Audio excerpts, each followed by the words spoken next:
नमस्ते भाइयों, कैसे हैं आप लोग। जैसा कि आपने देखा कि हमारा जो चैनल है 498A लीगल हेल्प डेस्क, ये मैंने एक व्यक्तिगत मुहिम के तौर पर जो पीड़ित परिवार हैं, निर्दोष लोग हैं, उनको फंसाया जाता है, उनको बचाने के लिए, आत्महत्या से बचाने के लिए मैंने ये अपना चैनल बनाया है। और मैं चाहता हूँ कि आप लोगों का ज़्यादा से ज़्यादा मुझे सपोर्ट मिले, क्योंकि मैं कानून की वो बारीकियां लाता हूँ। मैं जजमेंट पे नहीं जाता हूँ, मैं हाई कोर्ट सुप्रीम कोर्ट के जजमेंट पे नहीं जाता हूँ, क्योंकि वो डायरेक्शंस नहीं होते हैं। बहुत कम ही ऐसे जजमेंट होते हैं जिनमें डायरेक्शंस इशू होते हैं सिस्टम के लिए।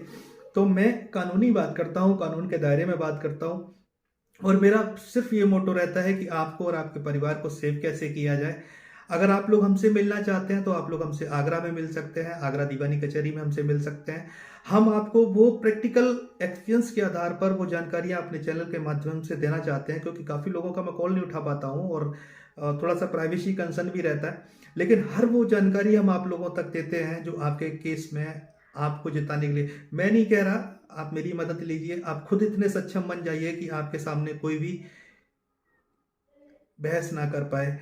तो मेरा सिर्फ सिंपल सा एक मोटिव है कि किसी तरीके से आपको इतना सक्षम कर देना है कि आपको कानून की हर बारीकियां आपको पता चल जाए। अगर आपके परिवार में, आपके घर में, आपके कोई सगे संबंध में, यारी दोस्ती में अगर इस तरीके से कोई फंसाया जाए तो आप उसकी मदद कर सकते हैं। आपने देखा होगा कि जब भी 498 का केस होता है तो उसमें पुलिस चार्जशीट लगाती है। चार्जशीट लगाने के बाद में मजिस्ट्रेट उस पर 190 CRPC सबसेक्शन 1 क्लाउज बी के तहत में उस पर कॉन्ग्नियंस लेते हैं।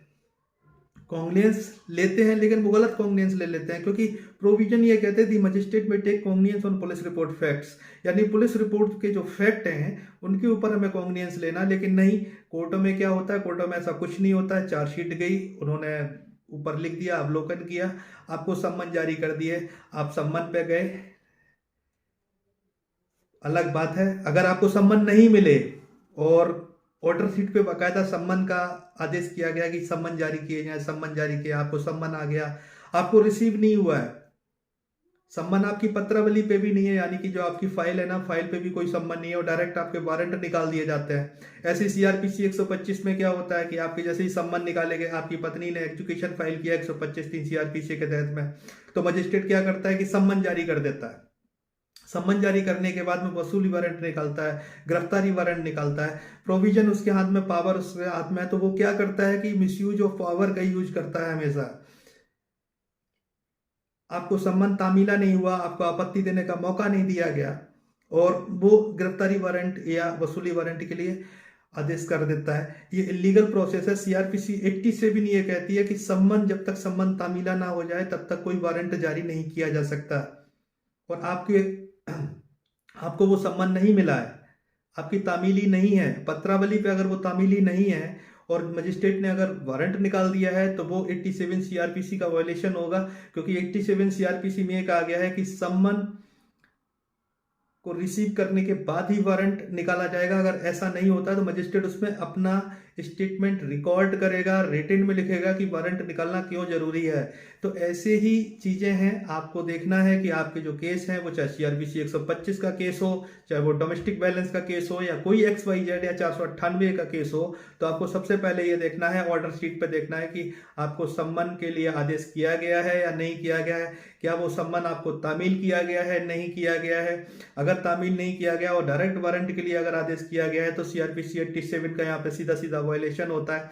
आप इसका यहाँ पे उस वारंट को सर्च कराने के लिए आप कोर्ट में मूव एप्लीकेशन मूव कर सकते हैं, सर्च वारंट निकलवा सकते हैं। आखिर में ये सम्मन गया कहाँ। अगर वो सम्मन आपके पास नहीं आया है और आपकी तामीली उसमें नहीं है और किसी ने तामील नहीं कराया है, तो ये साफ तौर पे माननीय न्यायालय की अवमानना हो जाएगी।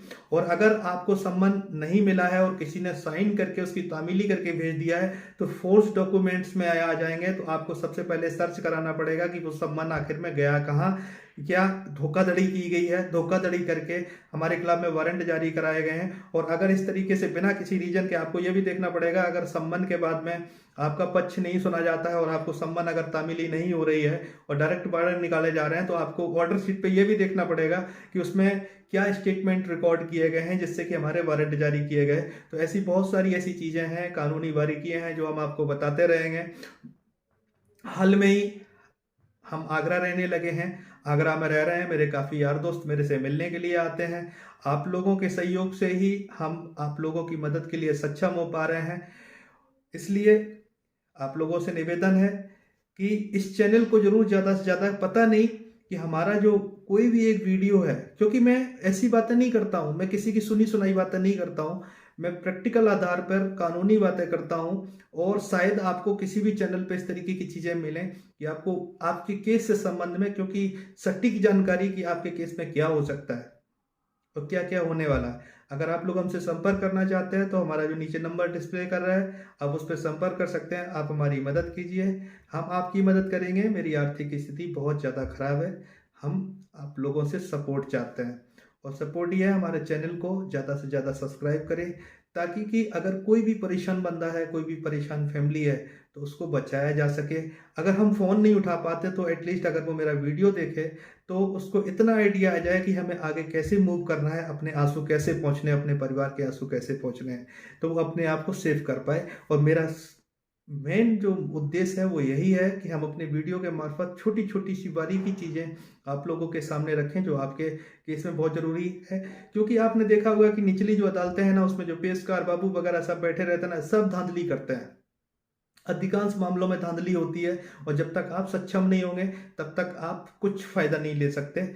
और अगर आपकी पत्नी गलत तरीके से, धोखाधड़ी की नीयत से अगर कोर्ट में गई है और आपने अगर झूठ पकड़ा है, और जब तक आपके हाथ में कैपेबिलिटी है झूठ पकड़ने की तो आप पकड़िए, लेकिन तभी आपको कोई फ़ायदा मिल सकता है। अदरवाइज मुझे नहीं लगता कि फैमिली मैटर्स में कोई आपकी सुनने वाला है, क्योंकि आपको जो भी बात करनी होगी वो कानूनी दायरे में बात करनी होगी।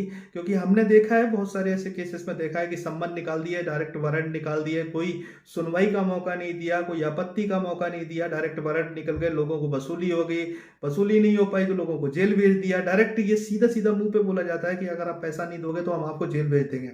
क्यों? बाप का राज चल रहा है क्या? कानून सबके लिए है, प्रोसीजर से अगर चलेगा तो उस चीज़ को माना जाएगा और आगे देखा जाएगा। धन्यवाद।